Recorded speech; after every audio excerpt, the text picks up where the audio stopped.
Here in the room, yes, we do. And we have started the meeting, so we're all good. Excellent. Welcome, everybody.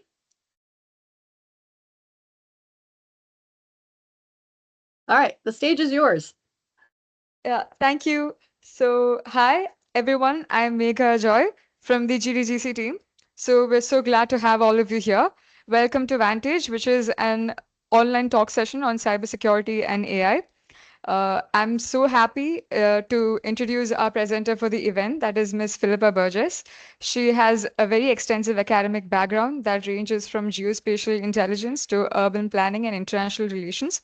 She's also studying law, and she's the principal of the GeoCyber Society. Yeah. So, hi, thank you. Over the stage to you. Thank you. Welcome, everybody. I'm going to turn it over to my co-host to make his introductions. I'm the technical lead for GDGC and BCT. So I'll be the co-host for this event along with Philippa. Thank you, Philippa. So you can continue. Excellent. So welcome, everybody. We're so excited to have you here today. I'm going to ask Ben, do you want to put up our slides so we kind of follow the sort of set up the structure for today? So part one of our event is going to be introducing you to the AI part, which is the Copilot. And then we'll get into a discussion and a whole lot of resources and opportunities to share for you related to cybersecurity. So part one is we have Copilot, and we have a challenge for you this week to complete a learning path. Now, that said, we had two options. One is because we each kind of get credit for it, so we were going to kind of break out rooms. And we will break out room if we pass 30 live attendees. Otherwise, we'll just kind of get everybody else who registered but hasn't joined us in a follow-up email. So, Abin, I'm going to let you we don't actually need to go into breakout rooms again unless we're at 30 or more than 30. So I'm going to go ahead and we'll just begin. And we know we can skip our break. And then everybody who is here live is going to join group one. And if you're watching this on the replay, you'll either be invited to join, you'll have the option of joining group one or group two. And so but for everybody's registered, just follow along the instructions that you'll get through Luma. But for everybody here who's live, you are going to be in group one. You're going to be in Abin's group. So I'm going to let you, if you can bring up our slides, and then we'll get going. Make the slides. Oh, wait, I'm not seeing, maybe minute. it's my view. Maybe it's just I'm in the wrong view. I'm not seeing them. Make the slides. The slides are there. She'll just share it right now. There we are. Now I see them. Yep. Perfect. Looks great. Okay, welcome. Welcome, everybody, to Vantage. Our talk on AI and cybersecurity. And today we're going to go into Copilot learning and career paths. And as our kind host had introduced me, I'm part of the NICE, which is in the US, Cybersecurity Career Ambassador, which is part of the National Initiative for Cybersecurity Education. But it is a global initiative. We want everybody to be trained up on cybersecurity and feel welcome in the cybersecurity field. So I am a Gold Ambassador with the Microsoft Student Ambassador Program. I'm a graduate student. I am studying law, specifically privacy law and cybersecurity, which builds on a master's in human security and geospatial intelligence, which is a kind of a national security degree, which builds upon my urban planning, which was sort of the beginning of my journey into government studies, and more formally, because my background was international relations. I love the world and all things global, and I find great joy being able to have the opportunity to speak on global stages. So the fact that we can all be here together in a room is very joyful for me. And just so you know, it's 6 o'clock in my morning because I'm on the west coast of the United States. So but I have so much, as I said, joy just bringing us all together and learning together. And what we're proposing to you this week is our challenge. Abin and I will be actually doing alongside of you. I have not done this challenge yet, but I'm super excited to. All right, next, let's get on with our challenge. And meet our co-host. Go back. Yes. I want you to say a few words about yourself. Most probably most of them would be knowing me. So I'm still the technical lead for GDGC MPCT, and currently I am the Microsoft Student Ambassador for the year 2026. And let's go through the Copilot challenge now. So let's proceed, Philippa. Yep, absolutely.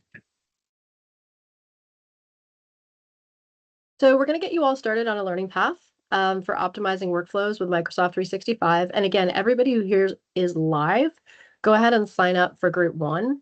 And we're going to go ahead and put that link in the chat. So that's easy for you to just click on that link. We don't actually have chat enabled in this webinar, just because that's how it works in Teams. So we're going to use the Q&A. And I'm actually in the Q&A right now. And I'm just going to put the link in for group 1. So go ahead and click on that link or use the QR code. And again, everybody here, group 1, and let's get started.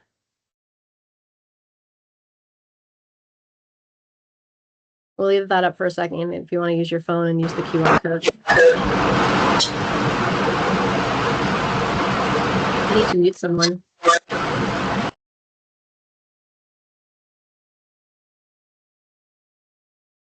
Okay. Everybody's muted. Okay, we're good. So we've got that. So let's, do you want to get in? So this is what it's going to look like, either in light mode or dark mode on your computer, but you're going to get here to this page, and you're going to see this milestone plan. And you're going to register. If you don't have a Microsoft Learn account, this is the perfect time to get one. There's so much amazing learning. And whether your interest is as a developer, interested in data science, cybersecurity, AI, every aspect of the technical knowledge in the Microsoft ecosystem is available for you to learn here on Microsoft Learn. So do really encourage you to explore beyond this. But right now, it's go ahead and set up your account. If you have any questions or doubts, drop them in the chat. We will address them. Or just raise your hand and we'll take you off mute and invite you to share your question. And so, this is meant to be, let's go. So it says it's 5 modules. It does say 3 hours, but we're going to give you some shortcuts, so it doesn't need to be. All the learning is there for you if you need extra help. So that's why it gives you the option of taking it slowly and all the way through. But if this is already kind of easy for you and you already kind of know this, you can actually just test out and in the final test pages. So let's go through it. So we've got it's optimizing business processes with Microsoft 360 Copilot. One thing I learned about Copilot that I thought was really interesting is that Copilot is actually a different Copilot everywhere it lives. So you're not dealing with the same Copilot when you're in Excel as you are in Word, as you are in just the 365, the standalone Copilot. So everywhere every app that you use now for Microsoft is going to have a little Copilot button.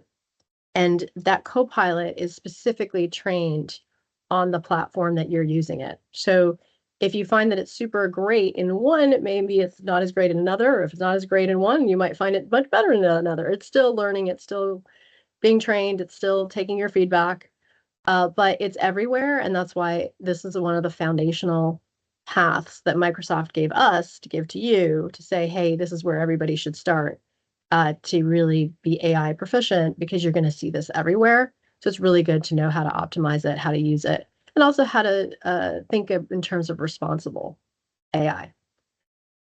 So let me turn it over to you, Abin. So Megha, can you just walk through the module that we are doing right now? Sure. So right now we're in This is the. Okay, sure. Oh, do you want to go back to sharing your screen, and we can just kind of scroll through it? No worries. You can continue. Well, actually, I want to put the slides back up because the slides kind of also walk through each of the sessions.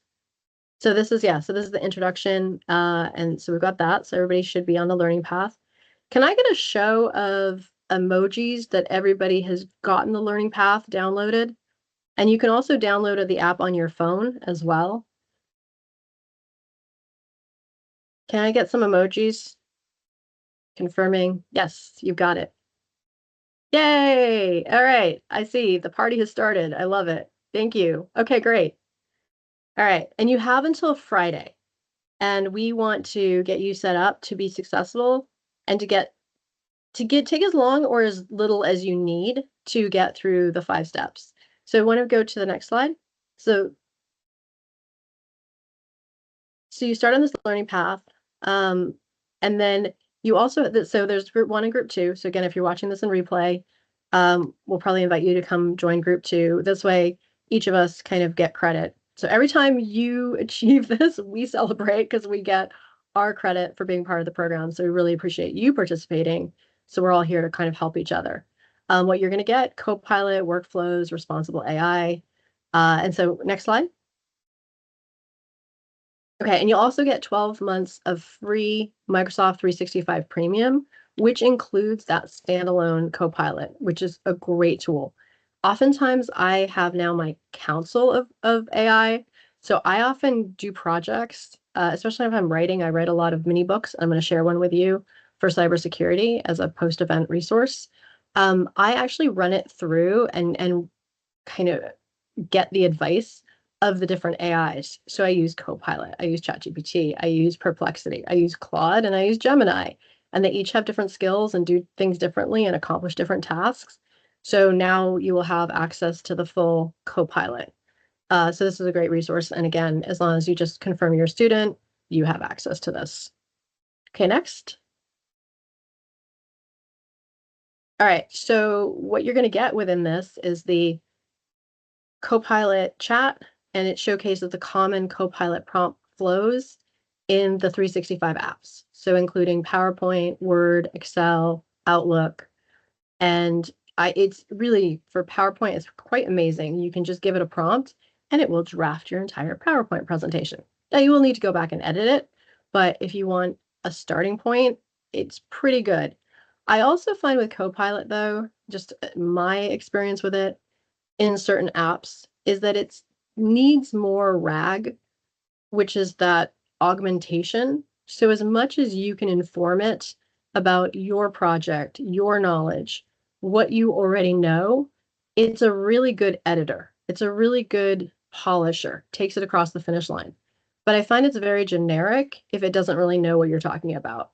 So make sure that you give it as much knowledge as you can, and it will I find, in my experience, it will perform really well. All right, next. Okay, so yeah, so just begin. This is a beginner level, and I know many of you may go, well, I'm past beginner. I don't need that. That's fine. You will race through this. You will get it done so fast.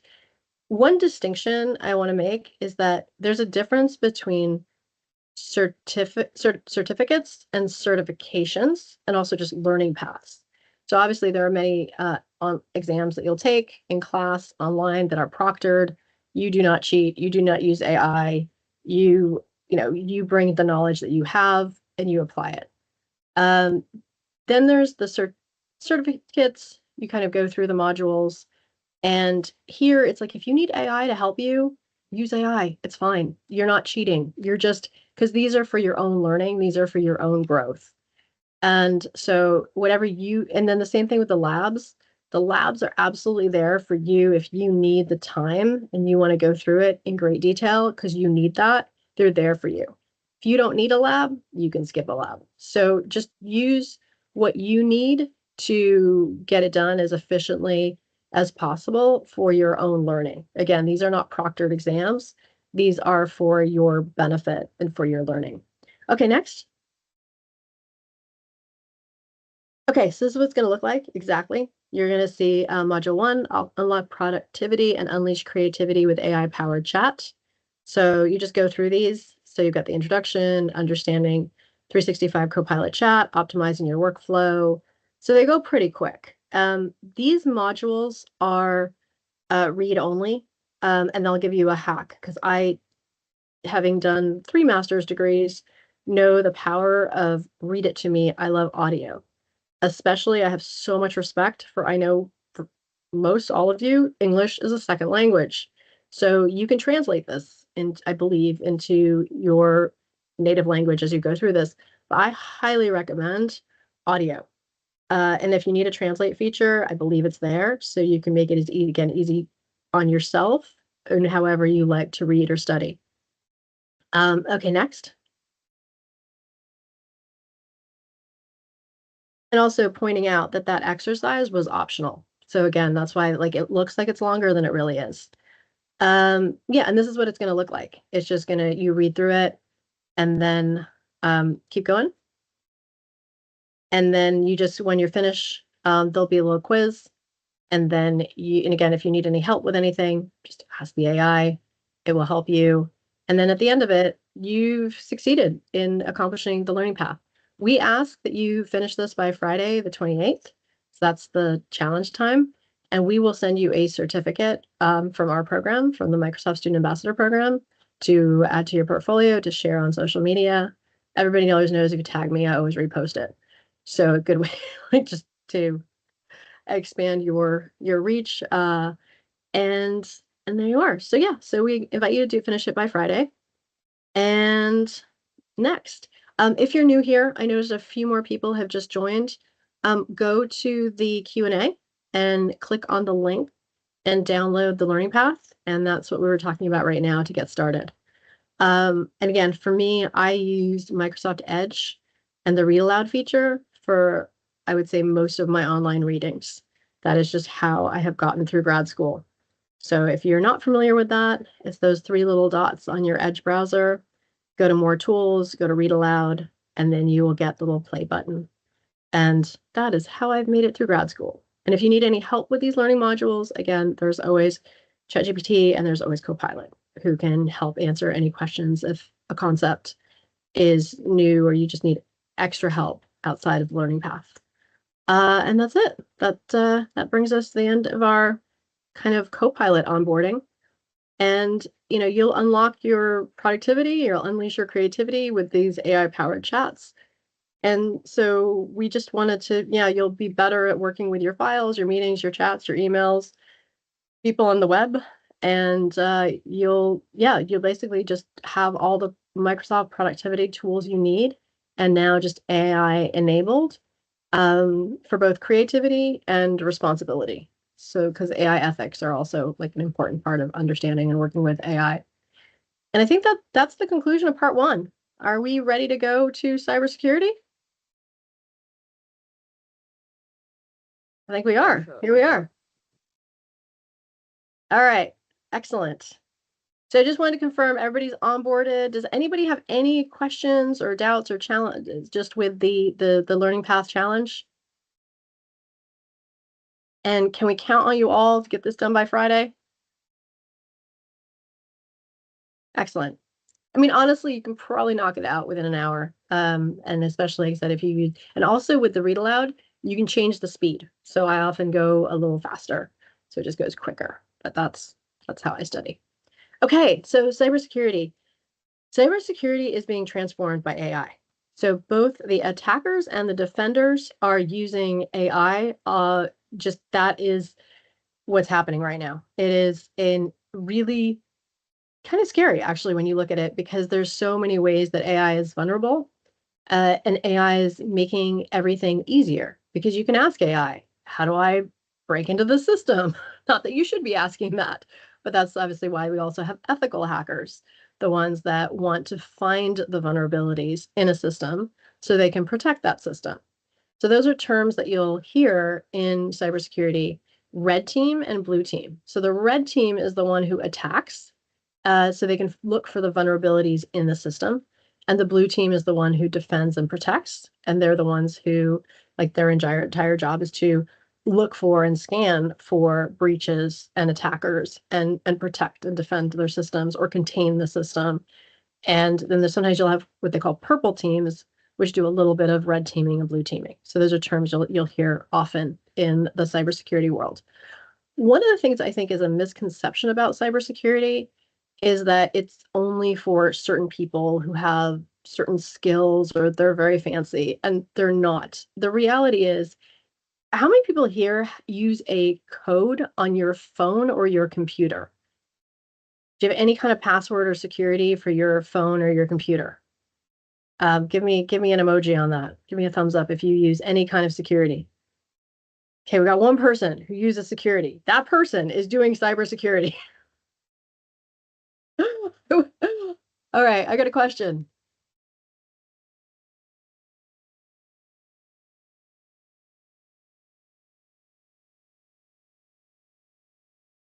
Okay, you can unmute yourself.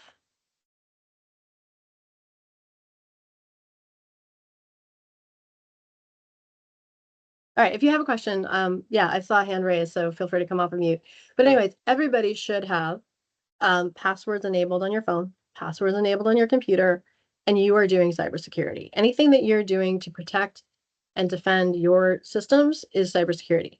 When you're a developer, I want you to be thinking about making sure, probably the most important thing you do as a developer is protecting your AIs, protecting your not AIs, your APIs, protecting your code, protecting your AI tokens. That's really important. And sometimes for me, who kind of has always kind of been coding, but still kind of relied a little bit more on maybe vibe coding, it didn't tell me in the very beginning, how do I protect an API? And I would get these blaring alerts. I was using some Google resources saying, your APIs are unprotected. And I think there was some student who got a $55,000 bill because people had hijacked his API and were like, oh, we can use these tokens. And so you really want to make sure that you're using that .env file, you're using git ignore, you're using all best practices to make sure you're keeping your system secure. So cybersecurity really starts with you and making sure that you're the best that you can be in terms of protection of everything that you do. And any job that you do for your life as a student, your entire career, you should have a security mindset in what you do, because people are the weakest link in all of cybersecurity. And Microsoft is huge on cybersecurity. Microsoft also integrates Copilot into Microsoft cybersecurity. And so here's just an example of kind of how it's using Copilot in connected to responsible AI. So there's a lot going on here, but basically you can use prompting in the Microsoft security solutions. You can use plugins from Microsoft products. So there's just kind of a whole way that Copilot, again, is integrated into every part of the Microsoft ecosystem. Go back just one slide, because I just want to sort of say that I'm part, so NIST is in the US, the National Institute of Standards and Technologies, part of our US Department of Commerce. And then NICE is a program inside of it, which is our National Initiative for Cybersecurity Education. And I am a cybersecurity career ambassador. So I'm encouraged to get on stages and speak and encourage people to think about cybersecurity, not just in their own work, which I think is really important, but also in opportunities to explore cybersecurity career pathways.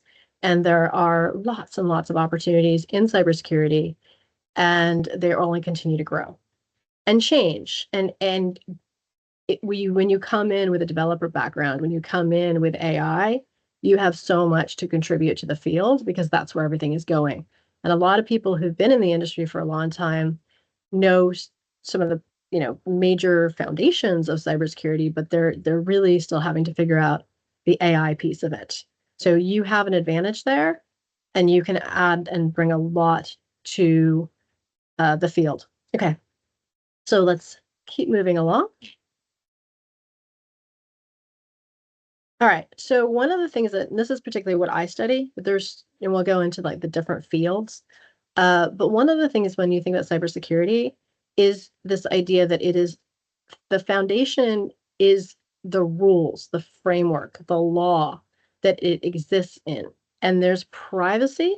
So certain data that's like, they call PII, personal identifiable information. So in the US, we use social security numbers, or it can be anything that identifies you, should be kept confidential. And if you give that information to a company, they have a responsibility for keeping it confidential. Same thing with PHI, personal health information. So when you go to a doctor or a hospital, they have a responsibility to keep that information private. So that's where you have this intersection of governance, risk, and compliance. And it works around the technology, the processes, and the people. I think a lot of people think of cybersecurity as being tech, and it is tech, but it's also people, processes, governance, compliance, understanding what a risk is, how to identify it, analyze it, control it, what are the laws, regulations, controls, and activities, and then for compliance, and then governance, strategies, policies, and culture. And this is one of the things that culture is really important. That's why I wanted to encourage everyone here to really think about culture. So culture is you having a security mindset. There's another term that you'll hear often, which is called social engineering. Most attacks and breaches come from social engineering, people being manipulated, people giving information because they think it's their boss calling them, but it's not. They think it's someone who lost something and they're just trying to be helpful. So they give them access that they should not. The second part is misconfiguration. That's why as you learn how to and are continue to work in cloud, you learn how to configure those systems properly, because that's where a lot of breaches happen. Probably the most vulnerable is if you're working in multi-cloud. So you've got certain things happening in Azure, certain things happening on GCP, certain things happening in AWS. Where those connect, there's our vulnerabilities. So making sure not only you understand your cloud configurations, but you understand how cloud connects with each other securely. Okay, next. We will get into.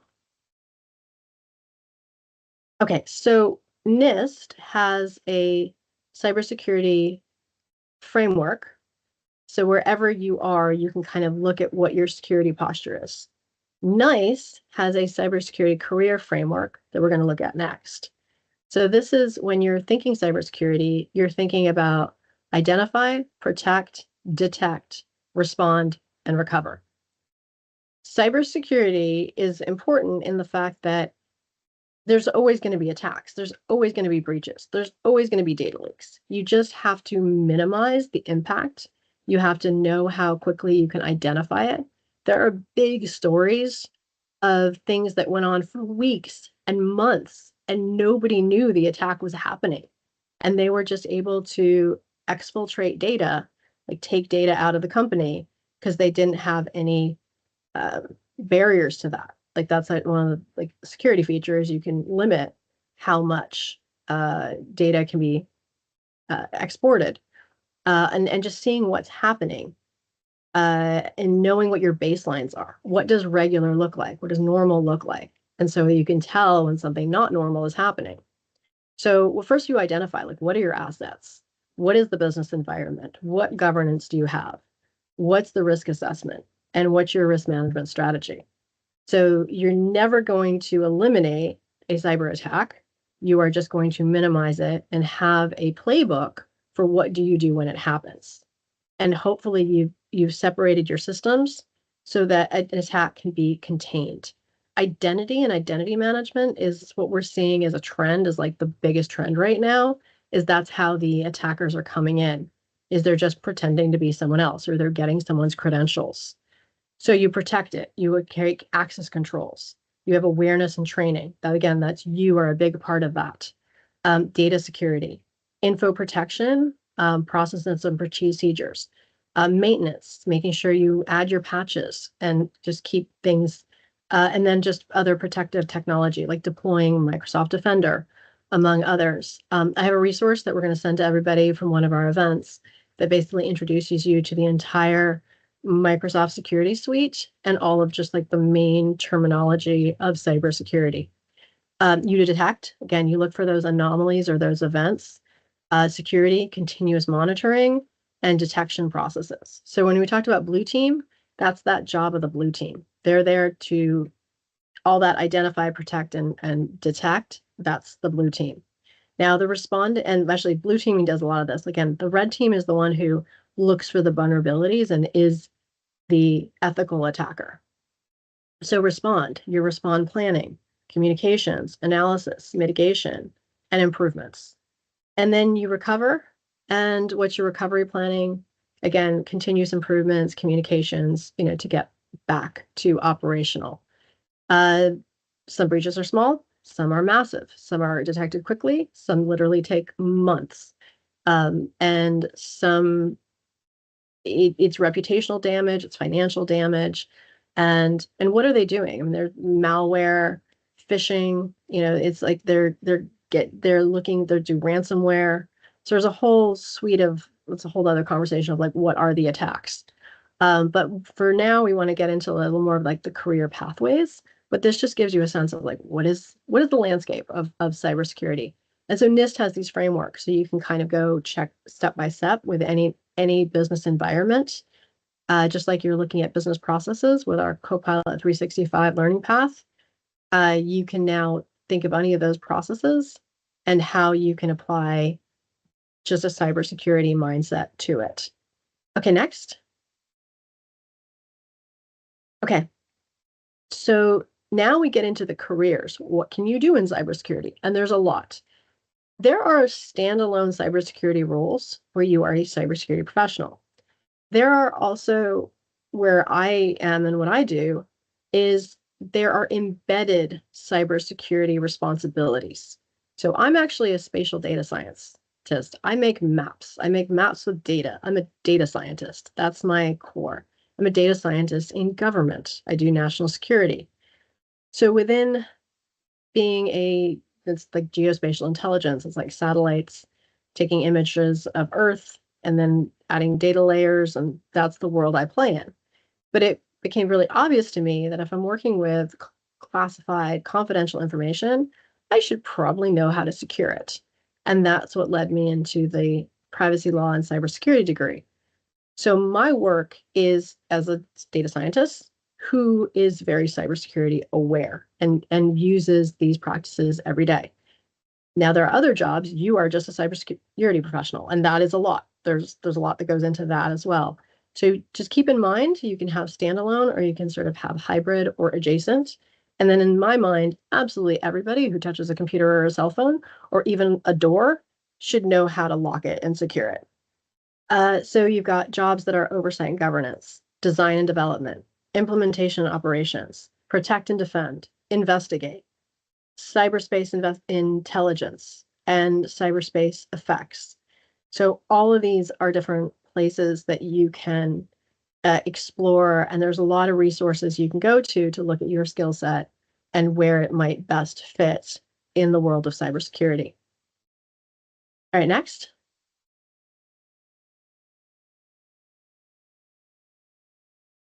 Okay, so this is actually we're starting to get into the job roles, and I'll just do a brief overview on this one. But again, that investigation, cyberspace intelligence, cyberspace effects, protect and defend, implementation operations, design development, oversight and governance. And so now it actually starts giving you the very specific job titles.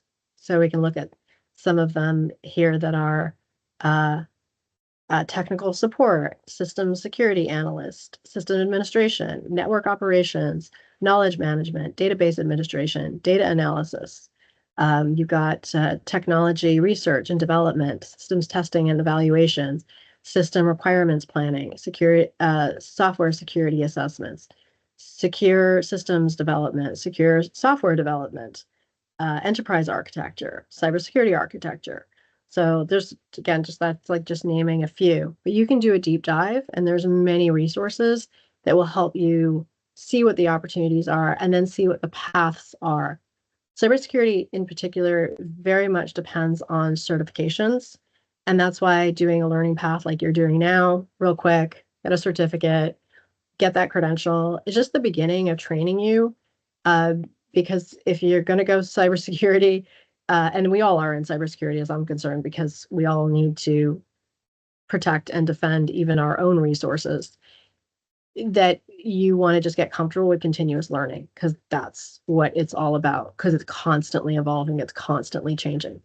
If you are choosing technology as a career, which you obviously already have, you're choosing cybersecurity, which you should include in whatever you do, you're on a path for continuous learning. And so what we're doing here in getting you going with the learning path is just the beginning of that kind of training and mindset of get started, go through the process, complete it, get celebrated, get acknowledged, and then next, and then keep going in that path.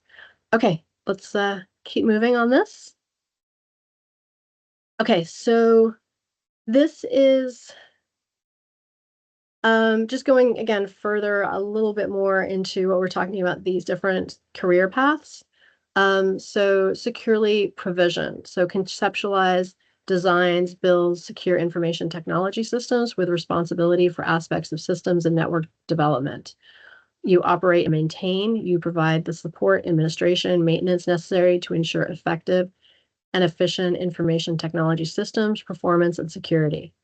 Oversee and govern, provides leadership, management, direction, or development and advocacy so the organization may effectively conduct cybersecurity work. Protect and defend, identifies, analyzes, mitigates threats to internal information technology systems and networks. Analyze, performs highly specialized review and evaluation of incoming cybersecurity information to determine its usefulness for intelligence. Collect and operate, provide specialized denial and deception operations and collection of cybersecurity information that can be used to develop intelligence. And investigate cybersecurity events or crimes related to information technology systems, networks, and digital evidence. So again, just getting a little bit more deeper into what do each of those different areas within cybersecurity contain. And a lot of it is like finding your starting point, because the reality is like once you get going, once you're working, once your interests evolve, once your skills evolve, your roles will also change and evolve over time. But there's just such a huge demand for a cybersecurity workforce globally. So it is a good place to continue to expand your knowledge and your skills and just have fun with it. My favorite things about cybersecurity is I love the capture the flag challenges. There's so many games to it. They make it fun to learn. They make it very it's a really welcoming community. And even being a nice cybersecurity career ambassador, that's a global program. Anybody's welcome to join and become part of the community of interest, or you can become an ambassador yourself in the future if you choose. So there's a lot of, it's a very welcoming community. Okay, next. All right, so this was actually part of what they call sort of 360. A lot of these resources are going to be in the mini book that I'm going to share with you, so you can take a closer look at it. But we're just looking at, again, where do we apply the security? So there's mobile security, which is everything on your phone, advanced threat protection. There's risk governance compliance we talked about. There's system security. There's data security. Okay, next. Nope, back. Yeah, here. There's infrastructure security. There's application security. There's network security. So this kind of gives you just, like I said, that 360 view of like, what are we securing and what types of definitely skills can you develop? All right, next.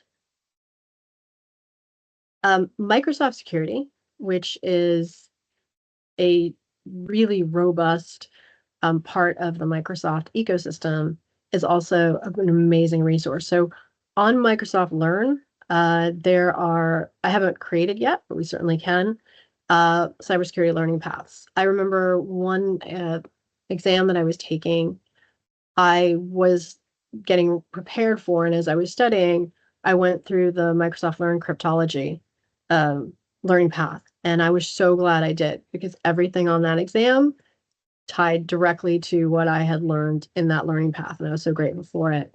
But I would recommend that you follow on social media Microsoft Security. They have amazing blogs. They have YouTubes. They have a lot of information, and it's a great community to get involved in. And again, this mini book that I keep talking about came from an event that we did in December called Get to Know Microsoft Security Solutions and Innovation. And we kind of did a wrap up, and it's just got so many links and resources that you can go and explore. But many of them will lead you into the Microsoft security ecosystem and learning resources, and just kind of see what sparks your interest and where you might want to go next in your cybersecurity journey.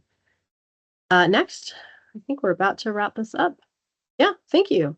Yep, this is our Get to Know Cybersecurity And so what you're going to get is you're going to get a certificate for completing the learning path. And then when we send out that certificate, we will also include the mini book that you'll have, which is a great, like I said, way to explore and get resources. And you will either use this just in being a secure developer and a person who is secure in your own digital ecosystem, or you will have the opportunity to pursue this as a full career, or do what I do, which is kind of a hybrid role where I have, a foot in the cybersecurity world and community, but also am very much a spatial data scientist and a GeoInt professional. And AI is taking over all of it. So back to the learning path and why we're so excited that you're getting started with Copilot, because you're going to see it everywhere. It's being built into all of the Microsoft 365 products, which we all use all the time. So you might as well get ahead of it and know how to optimize it. And Eben, I'm going to turn it back to you. How are we doing? Does anybody have questions?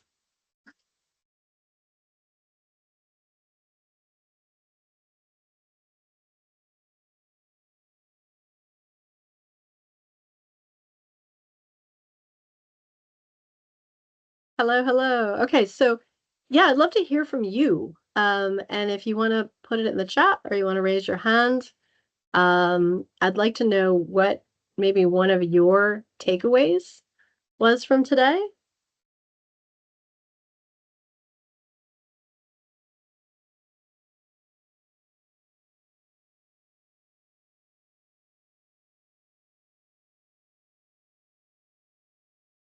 Eben, do you have any questions? You are my co-host here. Yeah, I do obviously have a question. How do we actually become a nice ambassador? Because you had mentioned that anyone could be part of the community, right? So Yes. how would be the process, or is there a sign up or anything that we'll have to follow? Yeah. So there's 3 steps. One is you send an email. I will provide everybody with the email address. Actually, it's also in the mini book, but I will provide it directly. And you just put in your subject line, subscribe, and that's it. And then you get on the list. And then they have a monthly meeting, and it might be the time might not work out as well for you to join the meeting, but anybody is welcome to join. But if you can't join the live meeting, you can still be part of the newsletter and get the agenda and see what's kind of going on. But anyways, once a quarter, they hold an extra meeting, which is 1 hour, that just gives you the information to become an ambassador, and then you are an ambassador, and that's it. But like I said, there are the live meetings, but there's so many other ways to participate outside of the live meetings. Because it's government, that's pretty fixed. And I was going to say it's probably about 3 in the morning for you guys, so I want to be respectful of that. But I think if there was enough interest and there were enough people, we could probably find a way to do a supplemental meeting that reviews the agenda of the month at a time that's more convenient for everybody. Because I am noticing there's a lot more people in our community who are coming from India. So that actually might be a need of our community to set up a secondary meeting that's more time friendly. Thank you, Philippa, for the Yeah. clarification. So that was insightful.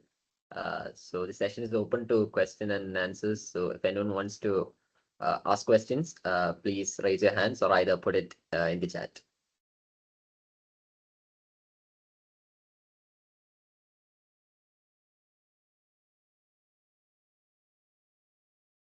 I would say there's questions, but also would love to just see if there a takeaway? Was there something that was new that you hadn't thought about before? Maybe there was something that you already knew that I just affirmed and reminded you something that you were like, oh yeah, I was thinking about that, and that is true. So just love to hear from you. Or I can just take thumbs up if you got something good out of this and you feel inspired to learn more.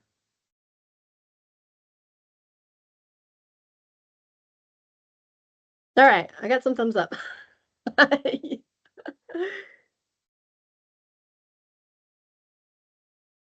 And I know I speak quickly. I need to slow down my speech because I do respect that you all speak more languages than I do. And I hope it was clear enough. You were perfect. The session was amazing. Okay, good. Yeah. I honestly always thought cybersecurity was for the other. I never thought it applied to me. And I always thought it was super scary and like for very serious people. And then getting into it, you realize it's really fun. It's totally changing. It's very welcoming, and it applies to absolutely everybody.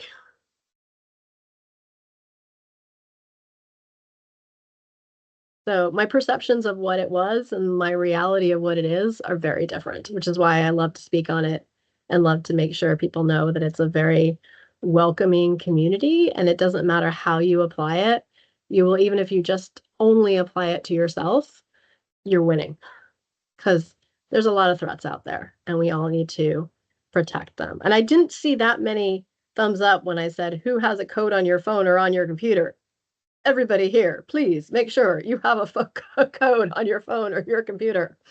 And also be very mindful of the elders in your life and the children in your life, because they are the most vulnerable and susceptible to scams. And you have a responsibility and you have the knowledge to help protect them. So when they get that strange email, or they get just so many things that impact their technical life, their financial life, their identity.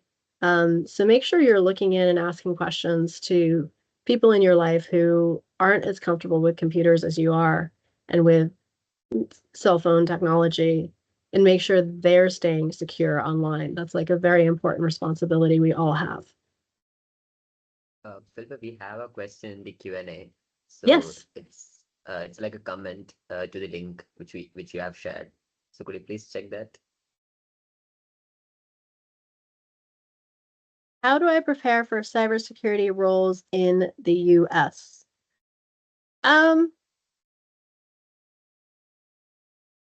I had to be honest, in this current administration, we are becoming, unfortunately, very unfriendly for immigration, and not impossible, but it's becoming a lot more difficult.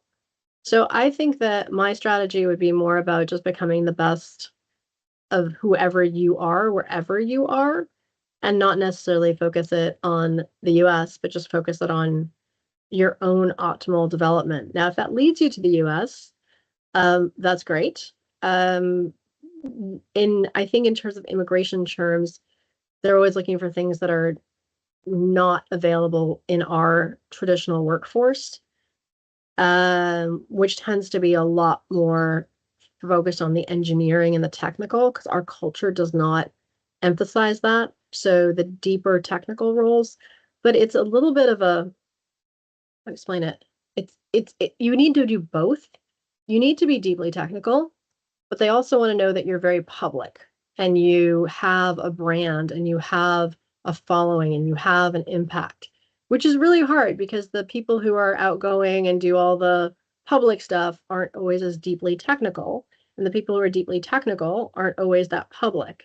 So if you really want to go the immigration path, you need to, what they say, a little from column A, a little from column B. You need to be deeply technical and really do things that are acknowledged at conferences, publish papers.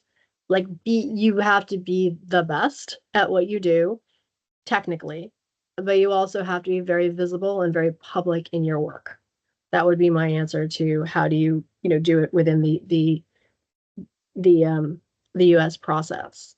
And you also have to be clear about what your goals are. Some people just want to come to the United States for the experience and say, hey, I want to be here for a year or two, or maybe three, but then I want to go home. Other people say, no, I want to come to the United States and I want to make that my life. And that's where it gets a little more complicated, because if you start setting up roots and then you really have to make sure you're approved, the stakes are a lot higher. So I would just encourage you, wherever you are, just be the best at what you can do, continue to challenge yourself, and know that whatever you do, you're going to win in community. You're not going to win alone. So we're all in this together. And I'll give you a recent example of this. is we've had a lot of changes in our administration, as I think many of you are aware, and it's changed a number of things. So for many years, I was part of a Women Tech Makers program through Google. And then with the changes in administration, they said, no, okay, you can't do any diversity. So women, you got to go. Goodbye. And so they removed the Women Tech Makers program from Google. Now, we used to get a lot of benefits from Google, invited to conferences, a lot of training, a lot of opportunities to speak, to lead, to mentor. And Google handed the program, they took the list of women and they sort of gave it to a nonprofit to say, hey, take it from here. So we still exist, but we're out of the Google ecosystem. Now, I am a gold ambassador for the Microsoft Student Ambassador Program, and I knew I wasn't quite ready, but I was able to secure a nomination for the next level, which is the MVP, the Most Valuable Professional. And I didn't get it, and I kind of knew I didn't because when I did the application, I was missing the core Microsoft technologies. So though I'm very active in the industry, I have tons of volunteering and mentorship and content, I just didn't have Microsoft specific technology content, and I wasn't really as engaged then as I am now within the actual Microsoft community and the forums and the just really being like in the community and visible in the community, which is really important. So what I decided to do, because I could see that a lot of the women kind of missed being part of the Google ecosystem or wanted that recognition within the Microsoft ecosystem, and it's what I'm up to anyways. So I'm now leading a mentorship. We just started it this week as part of our International Women's Day campaign, and I had 50 people sign up overnight. So we now have 50 people. I'm sure I'll get more. That we're going to just kind of do a peer mentorship. We're all in it together to go, okay, our next step is Google Developer Expert or Microsoft Most Valuable Player. Now we've got a team of 50 of us supporting each other to achieve that goal. So if you have a dream of coming to the United States and doing an impact in security, find 5, 10, 15 other people who want to do the same thing. And then get mentors who've already done it, who are already in the United States, already doing that. Let them lead you, let them discuss with you. And they're going to do it more openly. If you come to them and say, hey, I've got 5, 10, 15 people, we're figuring this out together. Come help us, come help our group, not just come help me. So I think whatever you want to do, don't do it alone. Find the people who share a goal and find the people who've achieved that goal and then do it together.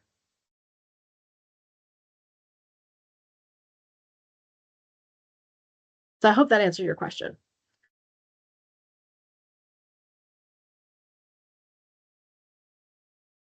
Eben, what are your thoughts?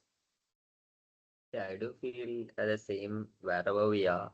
We should be the best. And I think our motive should be to serve the community rather than our personal interest. Maybe become useful to others or have a helping mindset. That's what brings us together. And that's all from my part. Yeah.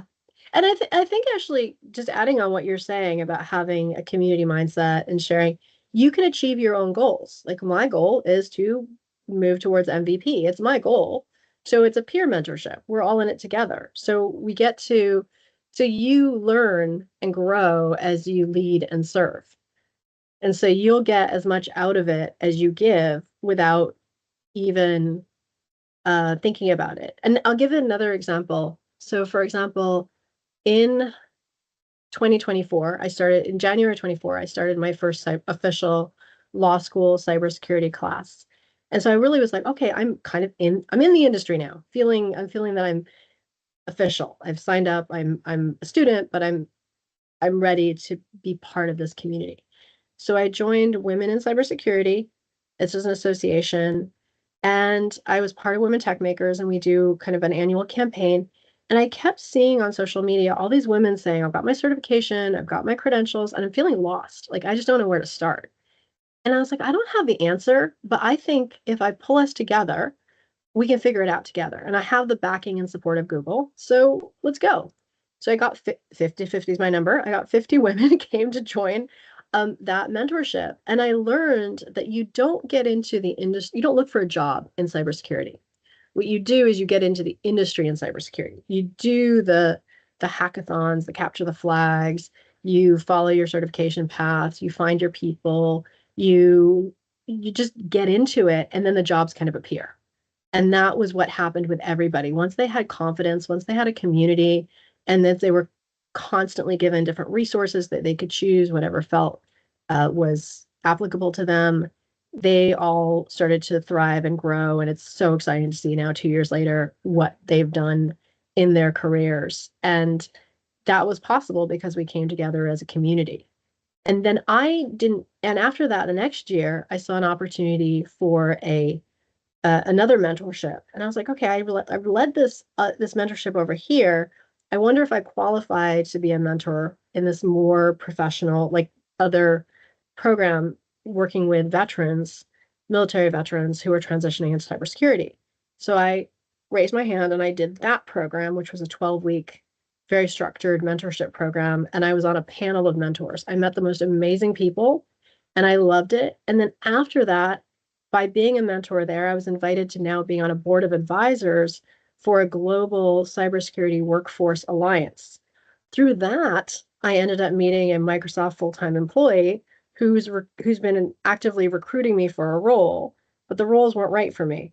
So we've now come back full circle to say, I'm going to work with him over the next sort of 6 months to a year, and I'm going to create my own role because what I do, nobody else in his department is doing. And he's like, yeah, if you can, set the stage and sort of show us what you do and how you do it, and we have a whole plan, I can now sort of either work with this department at Microsoft in my field uh, as a full-time employee or as a contractor, but I now have my job. I know exactly what I'm going to do, and I wouldn't have done it or got that opportunity if it wasn't through volunteering.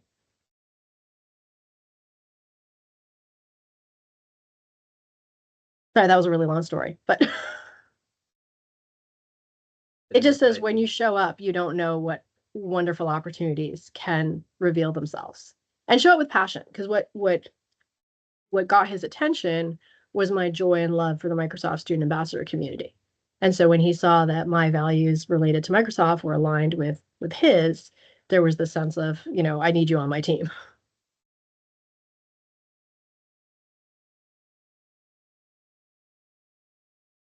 So anyways, I think we're at time. Let us wrap it up. Thank you everybody for your time today.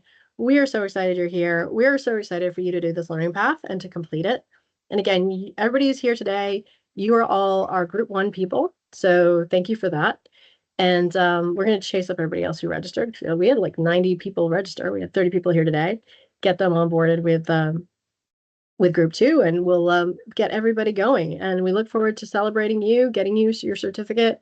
And with that certificate will also come your cybersecurity mini book, which is filled with extra resources to get you on your way, including information about being a nice cybersecurity career ambassador, should you choose, or a Microsoft student ambassador, or an MVP. It's all there. Thank you so much for such an informative session and for sharing your personal experiences. I'm sure all of us have learned something new today. Thank you for your time. We appreciate you being here. Thank you.